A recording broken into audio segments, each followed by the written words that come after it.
probably one of the most iconic phrases in sketch television history. Oh, yeah. It was a reparation sketch. I'm driving a truck full of cigarettes, right? First off, I didn't have a driver's license. They didn't ask me. I'm just like, I'm not going to be like, I'm going to drive. I got to hit this mark. I can't run this light. It's a real light. The lady's right there on the apple box. I got to take the keys out because you can't hear the engine. It will mess up the sound. I got to lean over and I got to deliver this line, right? And I did it about 6 or 7 times. I could not get it right? And then Neil Brennan said, Donnell, we don't got all day for this. Either you get it or we're going to cut it.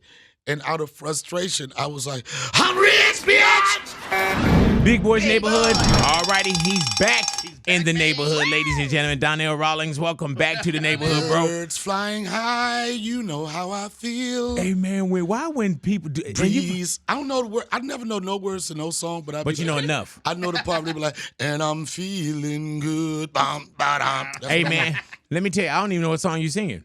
Nina Simone, feeling good. Okay, gotcha. Okay, good. gotcha. Hey, man, let me tell you. Trevor in commercial. My thing is this, man. It's not going to get cleared on our YouTube channel anyway. So, but you know, you sung it so bad it might. You know what I'm saying? You sang. I didn't know we was going to start. I had a different attitude from the last time I came here. Right. I said, I'm going to be nice, even though you're mean to me. I'm not being mean to you. It's called passive aggression. Not at all. What I'm saying? And this is like, because I'm in therapy now. Right, okay, all right. Nice. And therapy is my weed dealer. Okay, all right? there. and I'm learning how to deal with people like with your personality. Right. Because people know you, and I said this before, to be a nice, gentle person, right? But I don't always see that. Oh, right. Yeah. Wait, you're nasty to me. Right. That's all I'm saying. Oh, I'm nasty, and the text messages you sent me? What? I wasn't clear and concise on it? Right. Do we have a time frame of when you respond? Right. Then I said to myself, Donnell, people have lives. They have other things. And I can't expect him to text me right back. Right. But it's been like 2 months. That you text me? And no response. Oh, my God, bro. Do I need to pull up the text right now and show that you are a liar? As the streets say, where are the receipts? Right. That's what the streets say. Okay, that's what baby mama say.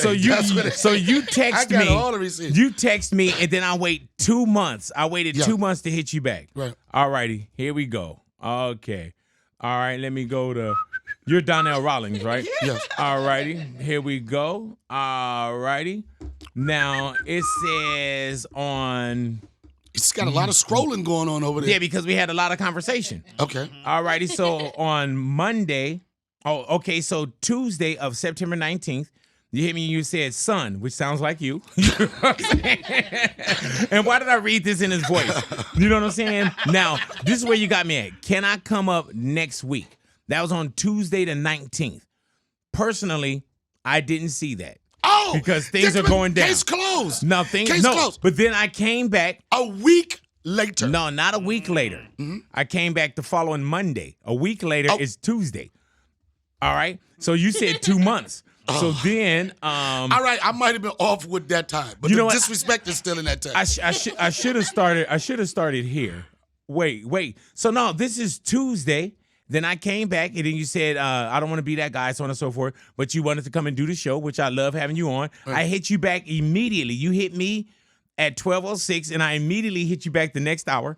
And I said, Donnell, what day is your show? Where is it at? And then you came back. You said, Irvine, 29th through the 1st. Then I came back. That was at 107. I came back at 110. I said, that's when you got guilty. You got guilty at 110. No, you felt guilty at 110. Because I wanted to come back. I wanted you felt guilty. I wanted you in the neighborhood. Okay. And then you realize how tricky it got. Where this dude was like, man, I said, can you come in on Thursday? Then you waited three hours before you hit me back. Called get back? No, and then when you came, I said, can you come in? I gave him the time. He gave me that little corner thumbs up. We don't book shows like that. I just thought that's how people, I thought that was thumbs okay. Up. And so then I came back and I said, are you good for that slot? Is that what you mean by that modern day thumbs up? Thumbs up most mean. People. Okay. And then he said, I dropped that. And then he sent me a damn eggplant. I didn't do that. That was a typo. Right. That was a typo. Mike. I sent it. You a vegetarian? Man, you a vegetarian? First Adam 22 and Drake. Now this dude sending me. dick emojis, man. That was supporting your diet. Right. I wanted to be consistent on what you like to eat. Right. Yeah, I ain't even going there with you, man. Well, welcome back to the neighborhood. And I'm excited about it. Man. And I was like, what do I got to do? I don't have a gram. I've been working 30 years. Right. I've been building a resume. And I'm like, what do I got to do to get up here? Right. Because for years, I was on the East Coast, right? And I knew about the legend that is Big Boy, but I never thought that I would actually, people on the East Coast, for some reason, they never, unless you're here, you never think that you'll be on the show. Right. So the first time I came, I felt like it was a checklist of people I wanted to work with or people I wanted to sit down with, legends like yourself. That's why I was excited the first time. Hey, man, let me tell you. The second time, I'm trying to sell tickets at Irvine. Right. All right. Our friendship is good. We all right now. But I'm going to tell you straight up, man, like, for you, I'm a fan first. You know what I'm saying? I'm a fan first, bro. I've been a fan of your comedy for years, and not just talking about when you jump on with Dave Chappelle. I'm talking about you always been funny to me. Right. So anytime that you hit me up, man, I was like, what? Irvine, you're going to bless them out there? Come through. I appreciate that, and I'm glad you said that because there is no way for me not to be associated with the Chappelle brand, right? Especially what we did on that show, be touring with him, whatever. But what I tell people is that I do have an identity of my own. Yeah, man. Even when I tell people this. I mentor people. I talk to people. I said, you can't get caught up in somebody's dreams so much that you forget what your realities are. Wow. You know, and I think even though I was a part of that iconic show, like I've stood on my own for 30 years. Yes, sir. You know, and the thing that's happening for me, I feel like something really special is happening right now. I've been funny from the first time I ever touched the mic. I got a standing ovation. Really though? And it was because I used to go to this comedy club and I would heckle people. Yeah, man. And I shared that story with you. And it was almost like the audience was rooting for me to do it. If you go to a lot of comedy clubs, you'll see somebody in the background as a heckler. You're like, he probably could do it. He should try it. I finally tried it. I got on stage, got a standing O. And I was telling somebody the other day, after 30 years, every year I feel like I get better. Every year I get more motivated. Every year I ask myself, what can I do to go to the next level? And I'm talking about a guy that's been funny for years. Yes, you know what I'm saying? And I'm like, even though my career is going this way, I'm like, how can I, what's going to make it the rocket? What's going to take me out of the atmosphere? And this year, I feel like this is the year that it's going to be explosive, and that's being consistent for 30 years, but it's something special. You feel something different. Yeah, even something different. Even like if people that follow me on Instagram, they notice that even on my attire, when I do my shows, I used to be a graphic T-shirt guy, jean guy, which I still do at time, but now I'm starting to suit up. I'm starting to see, I'm telling you, for people like, oh, he corny, he be wearing suits. The reaction you get from real women. Oh, hello. Hey. When you suit it up, this is where you know you nice when you hear this. Okay. Okay. Okay. I ain't even no joke yet. When they be like this, oh, I see you. Okay. Come through suit, all that type of stuff. Hey, man, is this Donnell Rawlings gear that you're wearing right here? Yeah, this is DR brand. Right. Yeah. I was going to do something else. I was like, no, I mean, if it's any chance for me to brand myself right. with the DR, you can get it at DonnellRawlings.com. Hey, man, so you did start off kind of just, and when you say hecklers can do it, hecklers really can't get on stage. Hecklers are good. A lot of hecklers are good from the audience. They're good on the block with the homies. Yeah. But it's totally different when you get a mic 100%. and you step up there by yourself now. But hecklers are usually cowards. Right. That want to do it, but just can't push that button to do it. You know what I mean? And it's hard to make that transition. Were you that? What? Scared? Yeah. I just didn't know. I never wanted to be a comedian. I just like being an a-hole in the audience. Right. That was like everybody fun. play their position. Yeah. That If I was try to be funny, don't work. I'm like, that ain't my job. I ain't no comedian. Yeah. I could put it back there. But once I started doing it, I was like, I could never heckle anybody. But it's a tough transition. But when it happens and it pops, like when I did the first time I got on first dates, I knew that this was what I was going to be doing the rest of my life. What material do you write going from a heckler in the crowd to getting on stage and getting a standing ovation, though? I don't. Was it just life? It was life. Yeah. It was just observation. I'm gonna tell you someone that really inspired me when I first started. The first time I saw Martin Lawrence live, and this is when he was I just did the You So Crazy special. I was like, this dude. I watched him at the Comedy Connection in Greenbelt. That's where I first started, and I was like, this dude is talking about regular stuff. Yeah. Like everything that he said, I could relate to. The uncle that goes to the party, like dating. I mean, Martin wasn't like, his comedy wasn't super complex. It was just like, this is a dude I want to have a beer with, I want to smoke a joint with, or just hang out with. You know, it wasn't genius material. Right. And when Martin first started, he was more animated, physical. Right. And he just funny looking. He just one of those people, like, as soon as you see him, you want to laugh. But Yeah. when I remember watching him, I'm like, everything he's saying I've experienced in life. Yeah. And that kind of gave me some excitement about trying to do it. But again, I was still that coward, heckler guy. Didn't do it. But once I did it, and it popped for that first time, I said, this is what I'm going to be doing for the rest of my life. And I had to figure out a way to get fired from my job. What kind of job were you doing? Uh-oh. You're going to laugh. Maybe I shouldn't. But didn't you want to be a police officer, though? Was I that didn't you? want to be a police officer. You did? That was the field I chose, being in the military. So when you're trained in whatever you do in the military, for the most part, when you get out, that's the job. Right. You're in the Air Force? I was in the Air Force. Thank you for your service. You know what's so funny? When people say thank you for your service, I'm like this. I was in the military. I wasn't patriotic. Right. You know, your face got all serious. You was like, thank you for your service. No. I wasn't patriotic, son. I was in the military. Right. White people and black people in the military for different reasons. Right. You ask a white boy, why he's in the military? Protect this great nation, sir. Man, from country and honor. Yes, sir. They do all that. Now, why were you in it? For the benefits. Right. Yeah, get off the block. For the transition. Yeah. I wasn't trained on anything to Right. get off the block. And that was like. Sometimes we go might as well. Like, man, might as well, man. Same with relationships. You've been dating somebody for 15 years, Yeah. get married. Might as well. Yeah, might as well. There's a lot of might as well marriages out there. Yeah. I was a might as well military guy, right? And everybody like you, just like you, I saw it in your face. You was like, just thank you for your service. Now, I will tell you this. If anybody is listening to this broadcast, and I'm telling you now, if you would have relied on me to save your life, you and everybody in this room would have been in a body bag. Yeah. Y'all would have died. I would have ducked away from the bullets. Yeah.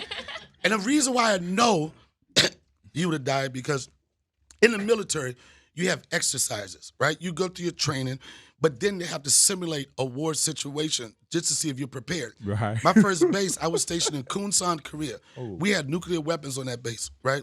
It was a serious base. That's why we were there. People are like, why are you in Korea? Because U.S. position, we got nukes there in case we got to pop anybody right there. So when they do the siren, that means they're simulating like you being attacked, right? Mm-hmm. Every time that siren went off, and the siren lasted like 3 minutes, I was dead in the first 10 seconds. Really? Casualty.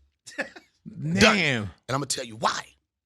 Because when you die in a simulated war, they had to see what everybody's functioning as their job. So the people that have to come out, you don't just leave people dead in the field. People got to go out there and get them. Right? You got to go pick the body up, right? So you got to test. No woman left behind. Nobody left behind. Right. So you got to test the hospital situation. But so when you fake die, they come get you, right? They take you to the gym. Right. For the rest of the fake war. Right? Right. So needless to say, all the black people was dead in the gym. Right. Yeah. All the white boys had paint on their face. They still low crawling. They like, just Bravo 92. Mayday. I got a 9 Bravo. Hey, we need man. an airstrike. The black people was like just 3. Hey, man, we was like, I'm balling. You know, Earthquake was in the Air Force as well. And my man was like, man, he said that he had to get out. He was like, man, they talking about real war? Yeah. My man was like, man, I was practicing. Yeah, but my man said he dropped a nuclear bomb on accident. He did? Yeah, man. He said he was trying to get to the Luther Campbell 2 Live Crew show. Oh, my God. And he was rushing and dropped a nuclear bomb. And they had to shut down everything. That's why if you go to war, you need to have white boys on your team. Right. They really would die for this country. Because I'm like this, man. If you see me run, you run. Exactly. Yeah. And that was me. I died on every exercise. So I do appreciate you saying thank you for your service. Right. But you kept it real, though. I was honest. But for me, I was 17. Again, didn't know what I was going to do with my life. And I'm telling you, in some communities, the military is the like you say, might as well, the next best thing, the best transition you can have. And first time I ever had a credit card, first time I was on the airplane, right? First time I got to see people outside of the D.C. area, get to new people, so get to meet new people from different places. So, I mean, no disrespect to it. It was good for me at that time, and I appreciate the opportunity it gave me to be somewhat of a good. And good you come citizen. home and you were thinking about getting on the police force? Yeah, I was close. I was waiting to be. I had passed. I took the test. I think I was waiting for the psychological exam to be a DC police officer. So in the interim, I was going back to what was I doing? I was head of security for a grocery chain. I heard that. Safeway. Go ahead now. I can see your Safeway. You know what? On, I don't know how. I'm looking at you. I can tell when you about to laugh at right. me. No, it's like no, you I love suppressing it. Safeway. No, Cobra. you I did love it all, man. No, man. These people been working enough. When you do this, man, when your mouth do like this, I'm just saying, I know when man. you do like that, you're like, I can't believe you know I was over. this. I was over 500 pounds, man. I did a lot in Safeway as well, man. Right. So shout out to Safeway. Okay. And I felt secure going in there. You know, so that let me know that my security force was protecting you. Yes, man. Yo, but I'm telling you, I was head of security for What does that mean, head of security at Safeway? It means protecting produce. All right. It means protecting Tylenol in aisle 17. Yes, man. I remember. And these are the high-valued items. Right. It means protecting Pampers. Because I was about to say that. On the streets, them crackheads was in there for Pampers. What about Infamil? Any of the baby formula? All of those things. Yeah, man. And I know you're joking, but I took my job serious. No, I'm All here right? with you. Let me tell you something. From aisle 4 to 15, lockdown. Right. And who was out 4 to 15? Who had that? I didn't worry about that. Was that you? I focused on the high-valued aisles. Mm-hmm. Okay, I was a general, and the reason why I was a general because I designed the uniforms and I just made myself a general. Okay, yeah. I'm like, hey man, what you want to be? I'm like, give me a star. What are you here to do? To protect this great nation, sir. To protect this great Safeway, sir. Yeah, man. And I'm telling you, I used to, and I look back, and I was like, how was that so serious? I used to chase crackheads out. Oh, you put your life on the line there, huh? At Safeway. Risk it all. I dove over shopping carts. Yo, I was like, you're not gonna get out of here with that. I took it serious, but hey, man, did you ever have anybody that tell you, man, like, man, you taking your job too serious? yeah, all the thieves. Right. Yo, then you see me like this. Oh, you protecting the white man stuff Right, like that, man. Yeah, you ain't gonna get no money off of that. Yeah, I didn't know you was Johnny Safeway. Yeah, but this is how I got into comedy. So I used to work at this one particular safe. I had 5 of them. I wasn't just that guy. I supervised like 5 different stores. Would you drive to each one of them too? Yeah, and I'm man. gonna tell people where. I was such the. I used to fake my expense account. So you were up there too. Worst. I used to leave, go home, or go smash somebody. Go ahead now. And come back to work and clock out like that's a full day of work. I heard that, man. Yeah, but I love how he said you used to abuse your expense account. Oh yeah, hey man, I know one guy that does that too, man. What up, Doc? Yeah, I did. I was awful. I was so awful, and I knew law enforcement wasn't for me. Right. When I left that job, I was getting unemployment, right? Unemployment for 6 months, and that was my cushion when I moved to New York. I was like, this, okay, I got, and I was getting the max at the time. I was like, if I get unemployment, like I don't have to worry about, I have to work immediately. And I was like, one time they sent me a check, my last unemployment check, right? I lost it, right? And I told them, I was like, I lost that check. So they did a reissue of the check, right? And then some kind of way. The Lord. But when I tell you how good God is, the check that I lost, I found it, right? And what I used to do is cash my checks at the Safeway because everybody knew me. And I walked in there, I knew this check was hot. Right, yeah. I knew I wasn't supposed to check this. I didn't even look the lady in the face when I put it in the face. I was like, hey, Donnell. And she gave me that money. I was like, see ya. Yeah, man. Right. And I was dating one of the investigators. Oh no. Of Safeway. I was dating his daughter at the time, and he called me. I was his case. He had to find out what happened to that check. Right. Oh. He was like, Donnell, I don't know what you did, but you might not want to come around here anymore. I was like, you ain't gonna never see me again. Yeah, no. I got this money, I spent it, went to New York, and never looked back. Damn. But this is like, I get so, Who I'm said always crime off. don't pay? No, just It did pay. It paid me. And it was like $900 too. That was a lot of money for an up-and-coming comic. Hey, man, did you leave D.C. to New York for comedy? Yeah. And when you look back, it looks genius. But is that scary to you at that time? It's the scariest thing. That's a great question because I've been doing it long enough. Nowadays, when you look at how people get on with comedy, right? Back in the day, 30 years ago, you had to be in New York or L.A. to make it. Mm-hmm. There was no way around it. You wasn't going to be seen in Toledo, Ohio, Wisconsin. Just you weren't going to be seen. No social media, none of that. You had to be in the place. That's back when producers and directors and they had showcases. People just go out and see talent. And that was in D.C. That was the first sign that you were really serious when you say he left. Wow. You know, Get like up and go. Martin left. Tommy Davidson left. I'm going to tell you somebody that didn't left, that should have left. Chris Thomas. I don't know if you remember Chris Thomas. Yeah, the mayor. The mayor of Rap City. Yeah. And Chris Thomas was ahead of everybody because Whoopi Goldberg used to do these specials, right? Mm-hmm. This is when specials were actually special. And we watched them. We watched them, anticipated them like, guess who's coming out? And Chris, he never made that jump. And for me, my jump came from a good friend. I always thank him for this, Royale Watkins, right? Royale Watkins is a good friend of mine. He's heavily into producing and directing. He's really connected with Mike Epps' brand, Kevin Hart brand. He's produced a lot of specials that you may not know about. But he was, before me, a D.C. guy. And he used to always come to D.C. and flex like, I'm in New York, because that was a big deal. Yo, you went to New York. And he used to always say, Donnell, I'm telling you, come up. If you want to come up, you can stay with me. And I know he was saying that like he know I would never take him up on it. Come on up. You know people say that. Yeah, the invitation that you'll never never use. I think it was on a Monday. I said, yo, I'm moving to New York. He said, when? I said, Friday, right? I still had my military duffel bag. I think I had like $45, an alarm clock, and a handful of clothes. I went up and I stayed on his couch for a while. Wow. And then we got to a bigger place, but he was really the connection. I really don't know if I would have ever moved here if I didn't have a place to stay. You know, because it's a scary thing to go from D.C. to New York. And like, I tell her, back then it was like, you had to leave. Dave Chappelle, he left. But Dave Chappelle left D.C. I think he was like 16. He was Yeah. He was already in the clubs and everything. Yep, and that was Did you know Dave early on?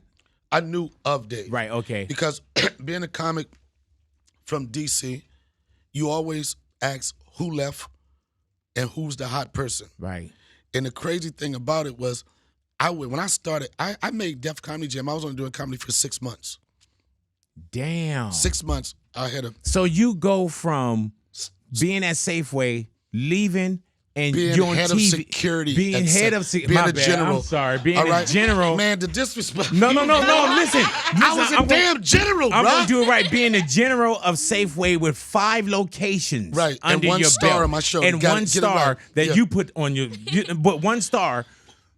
It doesn't matter how the star got there, bro. I had it. You leave this security, yeah, and in 6 months later, you're on television. Yeah. And let me tell you something. I was on fire. Mm-hmm. When I was doing it for 3 months, people thought I was doing it for a year. Like, I used to be so serious. I used to write everything down. I was just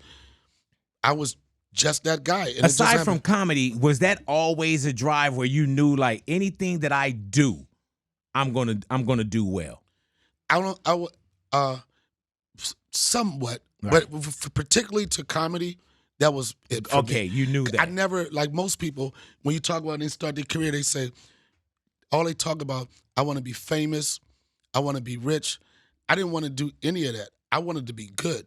And I knew that if I'm good, everything else was going to fall into place.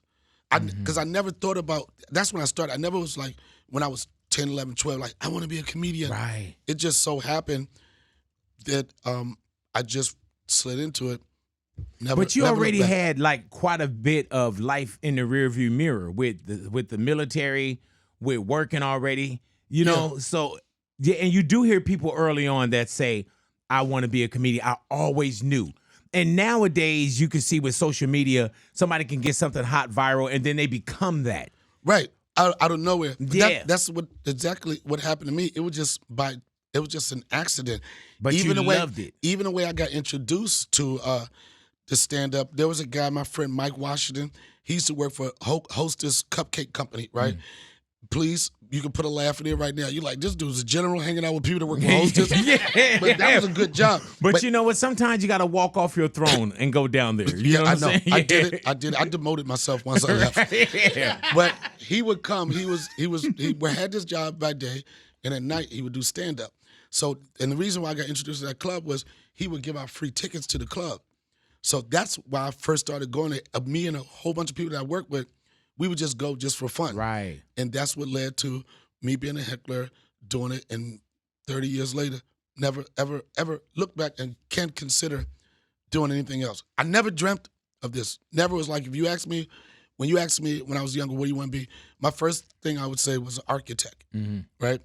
But then I wasn't really good in math. That's not a good job if you're not good in math. Yeah, can you and then I said maybe a carpenter. Exactly. I was like, well, maybe I'll be a carpenter, but then I would bust my thumb. It didn't make sense. I never didn't know what I was going to do. And the point I'm getting to, I was talking to my son the other day, right? And I said, Austin, we don't really talk about this that much. I said, what do you want to be when you grow up? He said, I want to be a comedian and an entertainer. Wow. The normal reaction would be like, happiness. But then I was a little upset. And the reason why, because it's so hard to make it in this business. And I know the level of rejection, the evilness, the devil, how many times people gonna tell you no, people gonna hate on you. I was like, do you have any other option? He was like, nope, that's it, Daddy, right? And I was like, what about, you ever thought about being a doctor or a lawyer? Or I was like, okay, be funny in a different profession. Right, because I'm telling you, entertainment is, it looks good when you get to a certain level of success. But to get to that point, it's so tough. And this is being an old dad and why I'm so soft. And I was like, so why do you want to be an entertainer or a comedian? He said, because you inspire me, Daddy. Damn.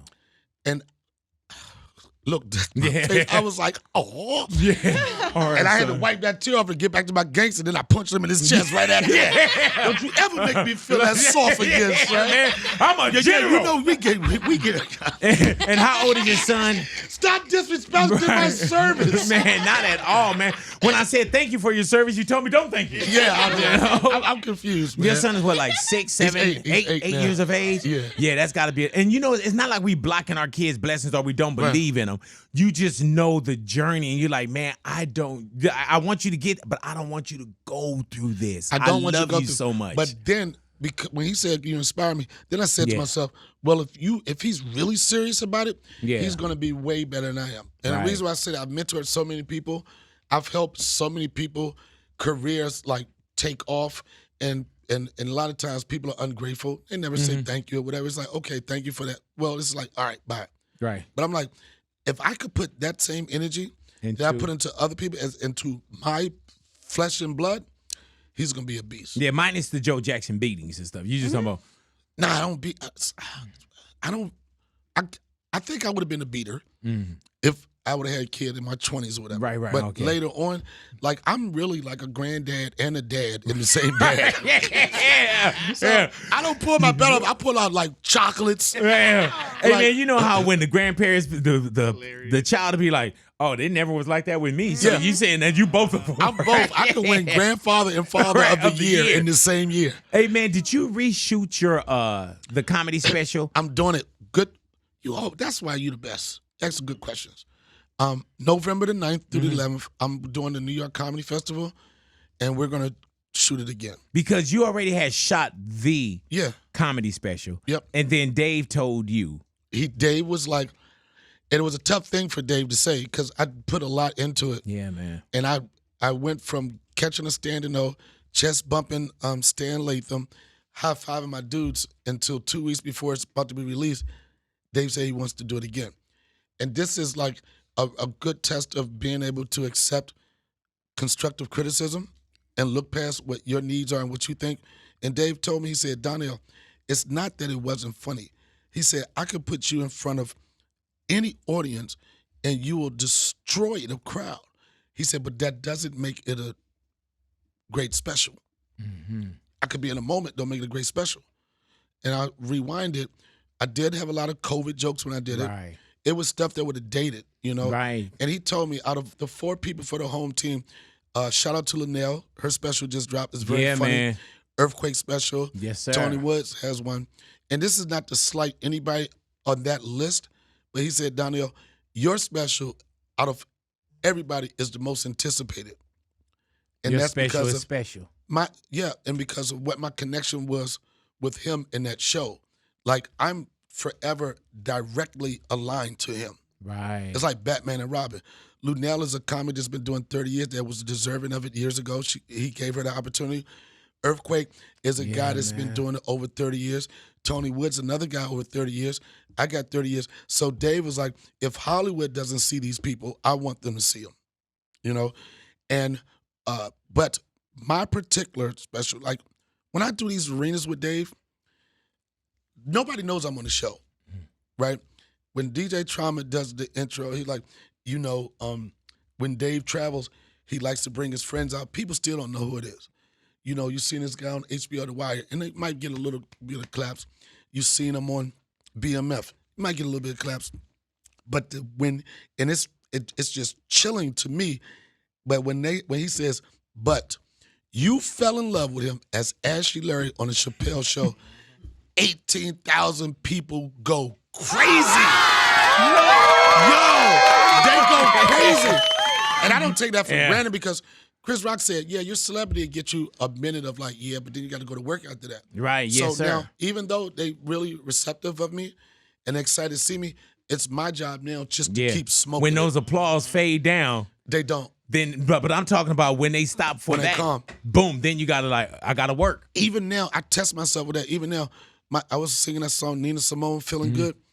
I want to be at 0 when I go on.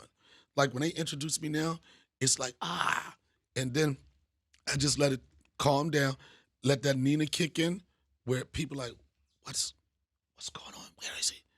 And I'm feeling, when I come out, man, the sweat, I'm on one right now. Yeah. I am unstoppable right now. Do you feel, that's what I was going to ask, do you feel like you're the best you've ever been? Yeah. Why? Because last year I thought the same thing. The year before I thought the same thing.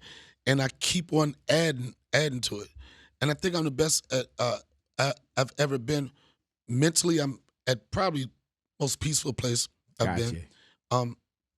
I'm successful now. You got the hell out of Dodge too, though, man. You showed me your crib where you were living at. You was like, man, I need to get away from this. I need a country. Yeah. Because going back to what we were saying earlier, you don't have to be here anymore. Right. You know what I'm saying? Unless you're in a situation where you have to actually be in a building like this, you don't have to be. Nope. In Hollywood, nobody's going in for auditions anymore. It's all send a self-tape. You don't have to be there. Social media, people are blowing up all over the place. You don't have to be there. And I'm like, why should I like deal with this when I can just go somewhere and just be at peace? And I travel enough. Right. Yeah. My life is chaotic enough that when I get off the road, I go to Yellow Springs, Ohio. I chill. I get in the backyard. I see deers and stuff. I listen to birds. I know it sounds crazy. I do nature walks, the river, like. Man, I heard that first. I thought you were about to say I do naked pictures. No. Because I heard that nay. I was like, oh no, man. Nah. The nature one. I've never been naked and afraid. What is that? Was that show? Naked? Oh yeah, naked and afraid. No. Yeah, I've never been naked and afraid. That's for a sucker. I've been naked and ready. Let's go. Yeah. Hey, man, we were talking today about the girlfriend effect. I don't know what your relationship is or any dating, but the girlfriend effect is. They have this thing where girls are showing their guy before they got with him and now that they're with them and saying that women make men better. What do you feel about the girlfriend effect? I think what's that song? I'm a force by myself. Neo and Fabulous. That song explains it all. Yeah, man. And most men, I'm good. I'm going to be good. But you make me better. You make me better. Yeah. If in that case. But I do think that the right person in your life will help you because, it's tough trying to be in the streets. It's tough trying to juggle chicks. It's tough doing all that type of stuff. But if you got the right one, everybody, and all these women, it's the right woman. It's not all of them. Right. It's the right one. Yeah. I do believe that a woman can make you better and put you at peace. That's I right. heard that. You look at it. That's right. But see, that's the attitude I'm not talking about. Yeah. See, Judy, I know that's right. Get it. No, see, you know what I'm saying? I was appreciating you appreciating women. No, That's you, all no, you wasn't. No, you saw She through said, that. That's right. She What y'all gonna do without us? Really ski? Hey, man, she said nothing. You even had to turn your head like, who the fuck was that? Yeah, I know. I saw that. She was Yeah, like, man. we'll take that, and I'm going to throw this attitude with it, too. So you better respect it and get your stuff together. Hey, man, there's going to be so many people in the comments like, Donnell, thank you. Yeah. Thank you for coming You got to back be at us. honest. I was Yeah. appreciating it. But here's the thing, too, a flip on that. This is the thing. Nowadays, women like, all these queens. I'm a queen. I'm a queen. Treat me like a queen. All right, you can get treated like a queen, but it won't be before you treat me like a king first. Gotcha. It goes that way. Gotcha. I'm not going to queen you up before you king me up first. If you make me feel like that, then guess what? You are my queen, and I'll do everything for you. All right, and not to be totally Okay, anything? No, I love that. I just want to make sure. I love that too. I'm just making sure. I was nervous when I said. I was like, I was gonna hit it with it. That's right. Right. Is that good? Oh, okay, yeah. You damn right it's good. Yeah. Okay, yeah. You know what I'm talking about. You damn right it's good. Do you have an NFL team? Are you watching any? Are you I have a sports team guy? that has been 3 different teams in like the last 6 years. The Washington football team, Commander Skins. Right. Yo, we everything. People say, "Are you a Commander fan?" I said, "No, I'm a Skins fan." Yeah.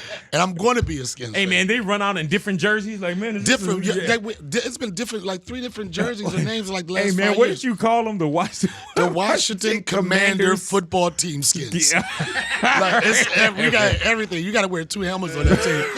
Like, this is part of our name, and this is the other side of the name. Hey man, have you seen Taylor Swift popping up at these Chief games in Dayton? What's my man name? Travis Kelce. You're not gonna understand this, and the streets might. I'm a Swiftie. Yes. See, there she go. There you go. Another validation. It's me. Hi, I'm the problem. It's me. At tea time, everybody agrees. I stare directly in the sun, but never in the mirror. It must be exhausting, always searching for the anti-hero. It's me. Hi. Yo, it's me. But I'm telling you, that right there, what I said, it resonates in my show. I'm the problem. It's me. And that I'm gonna tell you that song. I tell people all day, like, why are you listening to? But our DJ in the row, he was like, I want to play Taylor Swift, and I was like, I came out to that song in a state arena of 18,000 people. And all of a sudden, I had the whole people, it's me. Right. Hi. Because that song is, I said that, people argue with me, that song is equivalent to Michael Jackson's Man in the Mirror. Really though, it's me. Think about it. Yes, I got you. I'm gonna make a change. It's me. Hi, for once in my hi. If you think about the storyline of both of that, it's somebody saying, I have to own up to it, and I have to look at it. For Taylor Swift to say, in any relationship, any toxic relationship, whatever, the first step to healing is understanding where the problem is. Mm-hmm. It's so easy for us to say, that bitch crazy. That bitch crazy. Men always say that. What's wrong? What happened to you and so-and-so? Man, that bitch was crazy. Did you ever look and say, maybe you helped her be crazy? Right, yeah. And you can't grow until you say, and that's why I'm not a Swiftie fan like I know all her songs. But for some reason, that song, It's Me, Hi, I'm the Problem, It's Me, that's so dope. Damn. And I use that, I use that, some places I use it as an intro, which leads me into talking about toxic relationships. And this is like gonna, like, the reason why, and I'm going back, when you said about the special, I'm so excited about shooting this next special because the first one I did, it was jokes, right? It wasn't reflective of me. But now everything's coming out of my mouth, it's me. I did this when I was young. My son this, and that's a topic that I cover. This special I'm talking about co-parenting. I'm talking about being an older guy, dating younger, right? And it's like some stuff that's like people can relate to. And I'm telling you, when I talk about co-parenting, I realized as a comic, sometimes you think you're the only one to think a certain way. But then when you really go deeper, you realize you're not, whatever you're going through is somebody out there is going through the same thing. Gotcha. I used to be embarrassed to talk about being an older dad. I didn't want people to make fun of me like, oh, yeah, that. But I was like this, I'm not the only one. I'm not the only guy that had a kid later in life that thought that he was going to have kids, and then he got blessed, and now he's like, that's the biggest thing in his life. I'm not by myself with that. Yeah. And that's why when Dave gave me that criticism about my show, I said, I want to talk about stuff that you can relate to globally. Hey, man, when Dave told you should reshoot the art, that you guys were going to reshoot, did you, and I think I asked you this before, did you understand it at that moment? No, in that second, I thought he was nuts, and I was like, the fuck out of here. Right, because you Excuse just my coming language. off of a standing Yeah, ovation. I'm like, and like, you had to explain it. As a comic, if you tell somebody we want to shoot it over, the first thing you think is like, oh, so what you saying, it wasn't funny. right, yeah. That's the first thing, not the particulars that he talked about. Right. And you got to the listen to shelf life. Right, It you could can- die on the vine. Like, yeah. the classic. He said we want to make a classic, you know. And you talk about somebody that has 5 Grammys. You know, they know what they're talking about. right. You know what I'm saying? But I don't agree with everything he says. Right. 100%. You know what I'm saying? I hear you. I'm not that dude. I'm like, yeah, I get that part, but that part, Gotcha. You know what I'm saying? But and I told him the other day, I was like, you know, thank you for, first off, giving me this opportunity and for being real with me. You know, in my career, people, like, with this in my relationship, people like, if it wasn't for Dave, and I tell people all the time, they like, if it wasn't for Dave, I'm like, well, if it wasn't for Charlie Murphy, if it wasn't for Neil Brennan, if it wasn't for Donnell Rawlings, if it wasn't for Rusty Condiff, if it wasn't for Michelle Armour, if it wasn't for all of these people that was the team that made that show happen, the Chappelle Show wouldn't have been the Chappelle Show. Right. That's what people miss. Again, I have my own identity. I appreciate that platform. Even before Dave said he wanted to do a special with me, the reps at Netflix, Ted Serrano, Robbie Praw, they came out to Yellow Springs, Ohio, to see one of our cornfield shows, right? And I smoked that show. And on their way back from Ohio to L.A., at that moment, they said, we're going to do a special with Donnell, whether Dave's involved or not. Wow. Made me feel good because, you know, I'm like this. It's on my own merit. You know, even Robbie Praw, about maybe 5 years ago, I saw him at an event. And Robbie Praw is the guy, at every special, he's the guy that says, you're going to do it. And I asked Robbie, I said, what do I need to do for us to have a different conversation? Right? Mm-hmm. And he looked at me, he said, Donnell, you're one of my favorite comedians. He said, you're one of the funniest guys in the country. He said, but you got to understand, we tell people no all day. Oh, yeah. It wasn't particularly me. Right. I didn't get upset, and I was like this, all right, well, you're not going to keep telling me no. Yeah. And I'm grateful that he kept seeing me. They kept seeing me, you know. Then they saw me in the cornfields, and it was like, that's what it was.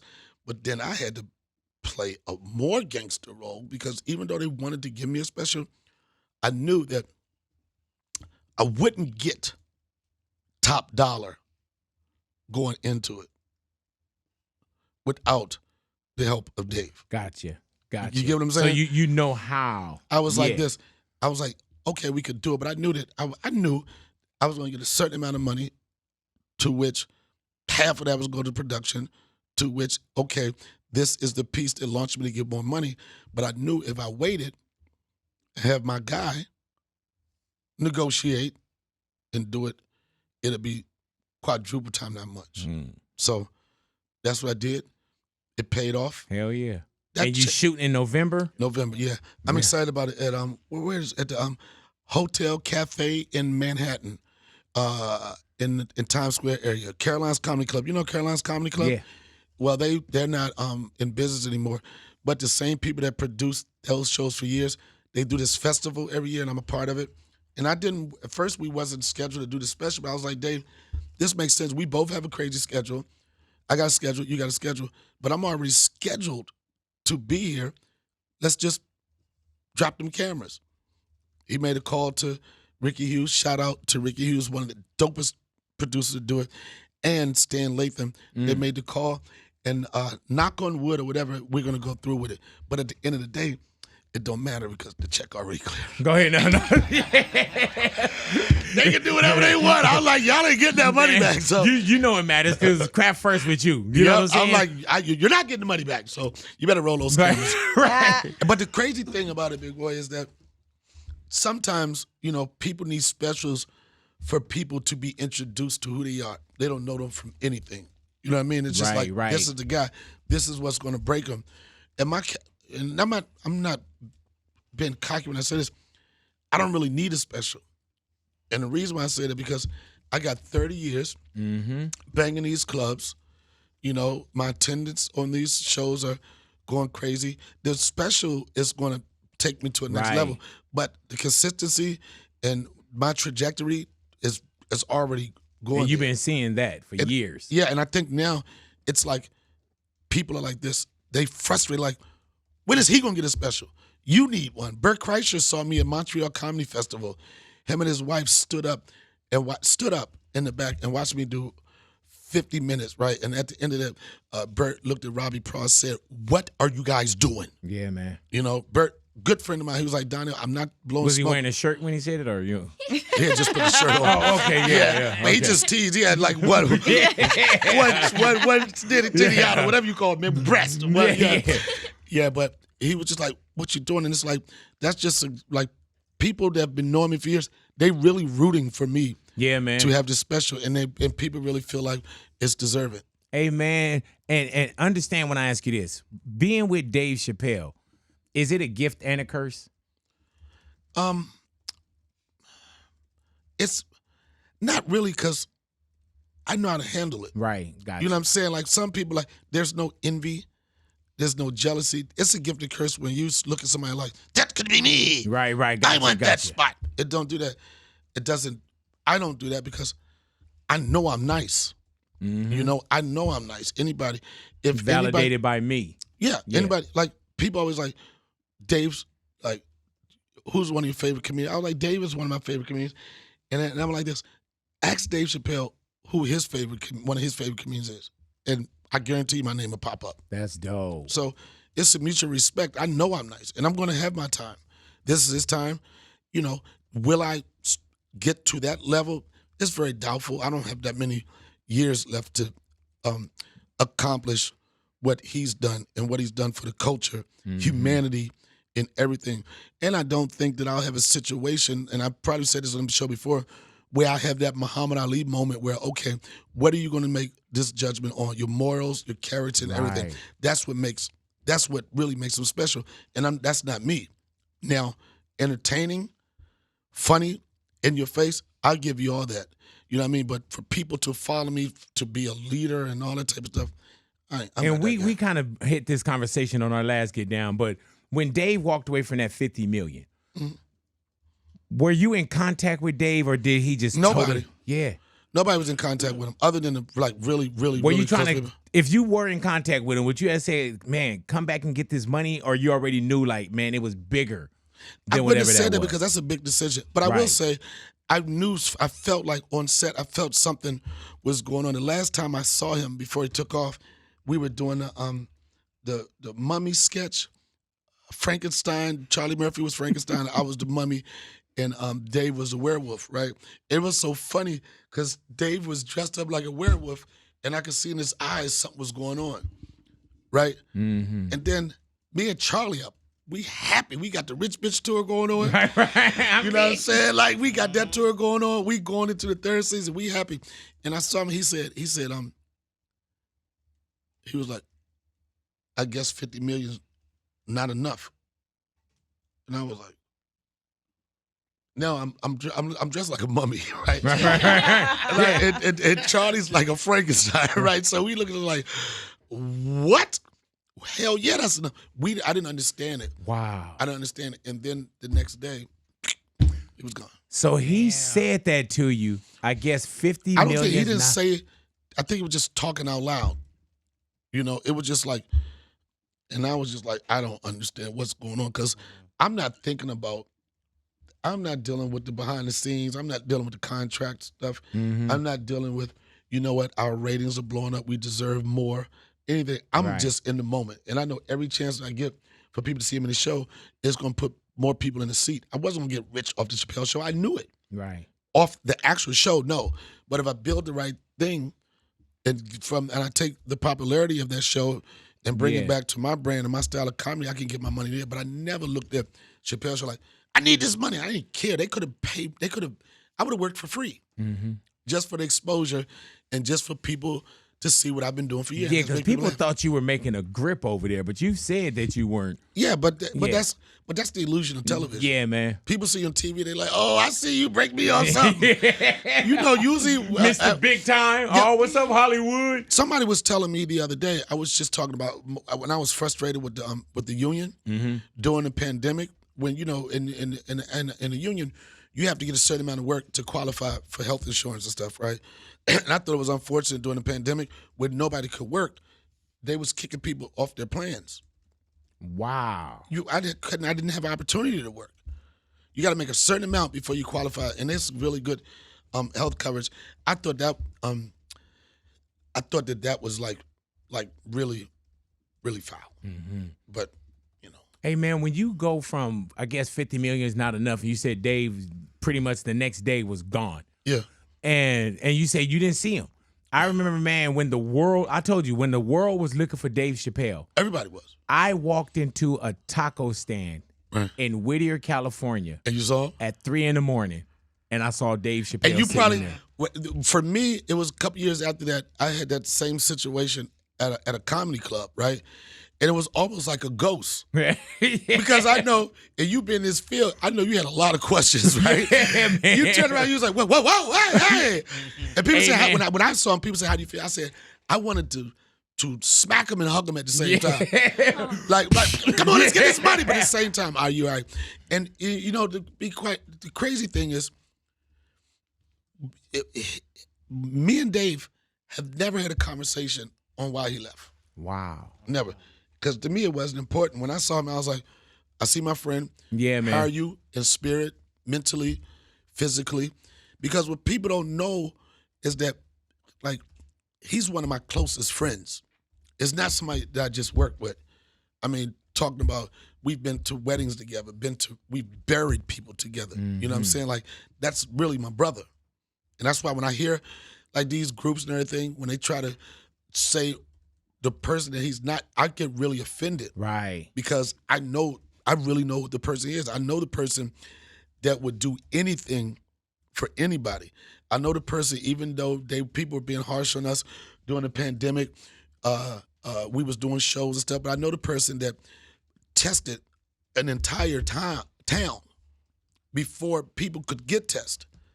You know what I'm saying? I know a person that did everything for us to be as normal as possible, as safe as possible. I know a person that's probably spent $500,000 to $1 million just on testing people for safety. So when people talk crazy about him, I always get upset because I know that's not the person. What keeps you on the stage? That is really like me going to see a psychologist. Therapeutic. And I just, like, there's no better feeling than looking into an audience and knowing, and you catch some eyes and you know somebody just, like, really needed to laugh. I like flipping people that want to show resistance, like, whatever. I like those people that start laughing, the hater laugh. I call it this. They try to hide it. They like, until you can't do it. And it just feels good, man. I'm free. And the fact that, I've been able to build a nice career off of my God-given talent. Yeah, man. Everybody has a God-given talent, but it depends on what you're going to put in to get it to that next level. Hey, once you got into comedy, you never did anything else? I never gave myself, people like I never gave myself a plan B. Never thought about it. Now, one time did I have to go find a job to support it. But when I first moved from D.C. to New York, when the comics didn't really show me a lot of love in regard to getting on stage, for me to make money, what I would do is I would go to, like, a little lounge or a restaurant, right? There's one spot, particularly in Brooklyn, I went to, they had an open mic. And I went there for 3 weeks. There was hardly nobody there. And I went to them. I was like, I think I could flip this. And they was like, oh, yeah? I was like, I could turn this around. So what I would do for my hustle, I would produce my own comedy nights. I didn't rely on the comics in New York. I was like, I can get a night that could cover my bills, you know? And I had this one room in Brooklyn called Poke Knockers. And some of the biggest names in comedy at the time used to come through. This place was such a spectacle. We did it on a Monday night. At that time, we were doing like $3,000 at the door, and food and drinks was making $7,000 to $10,000 a night. So the comics, they hated me. Right. I was getting my bills paid off of one night. I was like, good. And this is the thing they didn't understand. They knew that I was getting money, right? And it's so crazy that people that don't want to put the work in always want to get broke off. There's like this, oh, you could pay a lot more. I'm like, for my work, my hard work, I got to pay you top dollar. It ain't going to happen. Right. And half the times when I did my show, it wasn't nobody that was funny to me on the show anyway. Like, the guys used to go up there. It was like a bathroom break. Like, I get to go to the bathroom, go smoke a joint, and come back. And I know people, if you don't know me, people like, oh, yeah, he's full of anybody.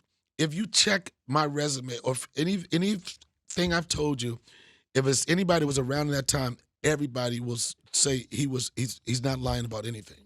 Man, well, thank you for coming into the neighborhood, man. Thanks for finally answering my text. No, there it is. See, look at this guy. No, I just had to do that. I just wanted to say text one you right thing. now. Go ahead. This is a man's world. No, it ain't.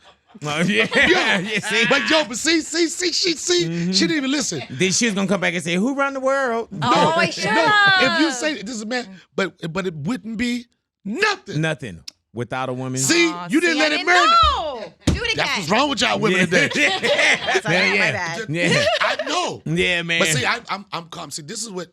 Going back to Taylor Swift, it's me. Hi. Right. I'm the problem. It's me. I'm the problem is me. I'm rich, bitch, is you. Yes. Go ahead.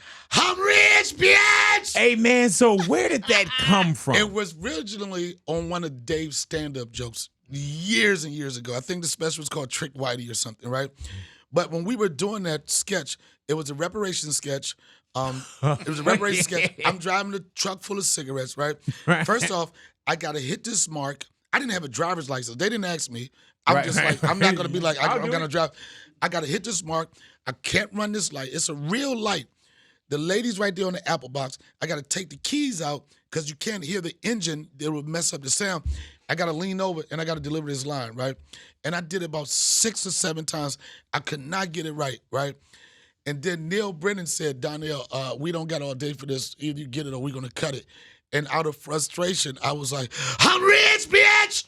And boom, that was it. That's it. Dave saw it, and he put it, what really blew it up, he put it in the call in the vanity card or whatever at the end of every show. Yeah, man. That's what really stamped it. But that's probably one of the most iconic phrases in sketch television history. Oh, yeah, man. When I do the arenas and shows with Dave, we'll do the show, and he'll kill it, and then he'll bring by everybody up for a curtain call or whatever. And then he'll be like, Donnell, do it like we did back in the old day. And I just start taking a breath, and people like, he's going to say it! He's going to say it! Ah! And they go crazy. Hey, man, we were talking about how you'll do 18,000 seaters. Right. And then we look at, Irvine Improv. Yeah. Is there a difference? Like, can you look into a person's eyes better when you're in a smaller club it's more intimate? Yeah. It's more intimate. I feel more of a connection. When I do arenas, it feels like I'm doing it for a TV show. Mm-hmm. But in regard to what I put into it, there's no difference. Gotcha. And I'll give you an example. It was this very popular celebrity chef, and I won't say any names, that when my son, when we was having a baby shower for Stephanie, I was like, oh, you should, it would be nice. People know you. I know you. It would be such a nice surprise if you come and did a little food and they was like, oh, I got you, D, no problem. Oh, my God, I'm so happy for you. And as it got closer, it went from I'm so happy for you to talk to my assistant to it was, and I was like, whoa, what happened, right? Like, oh, I said, and I really want you there. Don't cook. Just show up, right? And she got real stank about it, right? And then she said, Donnell, I don't do open mics. I guess because she's at a certain level. She said, I don't do open mics. Do you do open mics? I said, do I do open mics? I said, I did a show at Radio City Music Hall with Dave. I stood up 6,500 people, standing ovation, left that stage, got in the car, went to Brownsville, Brooklyn, and did a show for 25 people. I heard that. I do open mics. And I'm always going to do open mics. That's why these shows, when I do the Improv, Irvine, these are the shows that have been supporting these. These that give me the opportunity to live a comfortable life. And we want to see you, bro. You know what I'm saying? And then I'll say this. Anybody and people start following me over the years, one thing they can say is when I do a show, it's never the same show. It's never the same. So you mean I got to go to all 5? No. Oh, okay. I was about to say. No. What I'm saying is it's always a surprise there. It's always me working on something different, you know what I'm saying? And then it's just the presentation. Even if you get, like if I drop a classic bit, you won't get tired of hearing it because it's just different. Ladies and gentlemen, once again, in the neighborhood, Donnell Rawlings, Big Boy's Neighborhood.